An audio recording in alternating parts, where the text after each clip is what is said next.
and welcome back to Crazy Dave's Kitchen, where today we're doing a Peruvian quinoa and corn chowder. It also has some sweet potatoes in it. I say quinoa, my friend John can't pronounce quinoa, and the thing that I can't pronounce in this recipe is one of the spices. I'm sure there's some kind of a dialect that goes along with it, but we'll figure it out together. So this chowder is really nice. So we've got some sweet corn. I've got about, I had found some sweet corn at the store. I used about 3 ears of corn and just cut the fresh corn off. It's 1.5 cups is really the measurement you're looking for, around there. You can also use frozen corn kernels if you prefer and you don't want to deal with the fresh. I have some sweet potatoes here, diced up, about 12 ounces.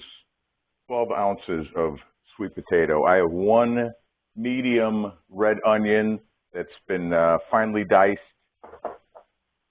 I have the 3/4 of a cup of quinoa. And it could be, I have the tricolored quinoa, but there's just also regular quinoa. I have some fresh oregano. I have about 3 tablespoons of fresh oregano, the kind that you get in the little packets at the store. I pretty much just use the whole package because what am I going to do with a few extra sprigs? Probably not much. When we get down into the finishing of this chowder, corn chowder, we're going to be using some mint and also some heavy cream to finish. But continuing with the ingredients, a little salt, a little pepper, 1.25 quarts of low sodium chicken broth. And then also, this is, I forgot what this is, Dave's Forgetful Kitchen. This is 1/4 cup of, this is that spice I was talking about. It's AJI Amarillo. Asia Amarillo, Amarillo, not armadillo, Amarillo. And it's a yellow pepper that's very predominant in Peruvian cooking, and you just can't get the pepper here in the States, but you can get this at most grocery stores. I got this on Amazon, but I'm pretty sure the main store I go to didn't have it, but it's around. It's around, and once you smell this spice, it brings a little heat to this chowder, and you're really going to like it, but it's a familiar flavor. And then, again, like I say, some heavy cream for finishing. You're going to add 1/4 cup into the pot. So here's really the ingredients. We're going to move over to the stove, put this thing all together, and we're going to make some magic happen, building some flavors. So we'll see you in a little bit. Okay, so here we are at the stove, and what I've done is over medium-high heat, I put in a tablespoon of olive oil along with the red onions, and now we're getting to where we need to be. So you want to brown these onions and cook them for about 4 minutes with medium-high heat.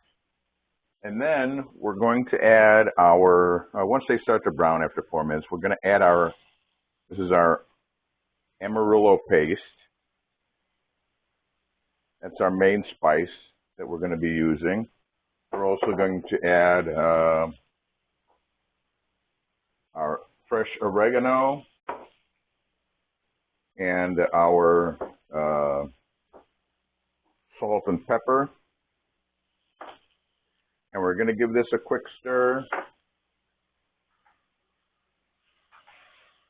just until everything starts getting fragrant. About a minute or so.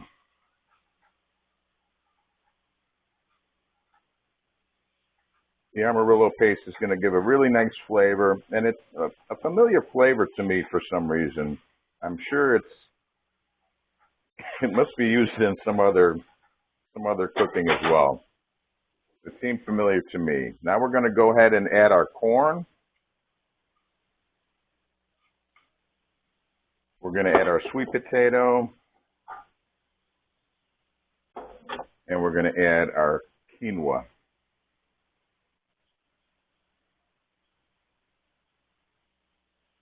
Just like so.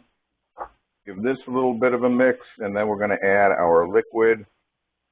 We can see that things are sticking to the bottom, but don't worry, that's not going to be for long. We have our 1.5 quarts of low sodium chicken broth.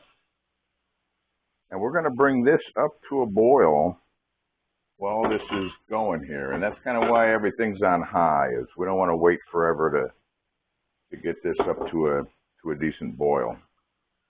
So we can just go ahead and stir this, scraping the bottom a little bit.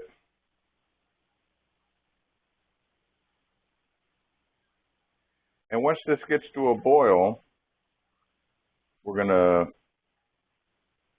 lower the flame a little bit and let it simmer for about 20 minutes or so until the potatoes soften and the quinoa is finally cooked. Okay, so it's been about 20 minutes or so, and the quinoa is now thoroughly cooked. I don't know if I mentioned this before, but this recipe is super fast. This is a great weeknight meal. So it's been 20 minutes, and everything's mixed, well blended. Now that we're off heat, I have the 1/3 cup of the heavy cream, and we're just going to put in the heavy cream, give that a little bit of a stir, and you'll see it's nice thickening it up. That gives us our nice chowder look. This is going to be super flavorful and spicy. Spice level is going to be pretty on the high side, but it's going to be a creep up from behind spice. I prepared a little bit of bread to go with this, and that recipe will post in a couple of weeks, or well, actually next month, actually. So anyway, let me show you. Let's go back to the other camera view, and I'll show you how to put this together, and we'll go from there. See you in a second. Okay, so we're back. We're off the stove with our Peruvian quinoa and corn chowder. And again, it goes together very fast. It's a great, quick weeknight meal. Perfect. Now, when it comes to finishing this, I have some mint. I keep thinking mint. My sister-in-law is allergic to mint and can't have mint. So I have some fresh mint. Just kind of sprinkle some of that on there. Obviously not her, but everybody else can, except her. So we're kind of a little bit better, I guess, right? Then we're going to have some fresh squeezed lime juice on here. And also when it's done cooking, just check, season with salt and pepper to your taste. But this is a really fast 20-minute meal. Comes together fine. Very delicious. Nice and spicy. Now, when I made this the other day, yeah, and you can really feel that heat. I said, boy, it sure would be good with some kind of a bread product. And so I looked up this, in Peru, I looked up this Peruvian sweet potato bread. And this is a dry run. I mean, it's supposed to be more of a muffin. Some of these are muffiny size. These are like small frisbee size. And they're a little rough still. So I think a little more practice on this recipe until I can really nail it down into being something. But definitely give this a shot. This Peruvian quinoa and corn chowder, along with the armadillo. See, I knew I would say that wrong, but along with that special spice, because it really makes this super flavorful. Thanks again. Amazingly, I'm up to 78 subscribers, I believe, as of today. Keep them coming. Subscribe. You have nothing to lose. I don't make any money on this. I do this just for fun, just to help you, teach you how to cook in the kitchen. I don't even know how to cook in the kitchen, but teach you how to cook and make some different recipes that are more than just meatloaf, more than just lasagna. Anybody can make those. Let's make a difference and cook with some fresh ingredients. Thanks again for tuning in to Crazy Dave's Kitchen, and we'll see you next time.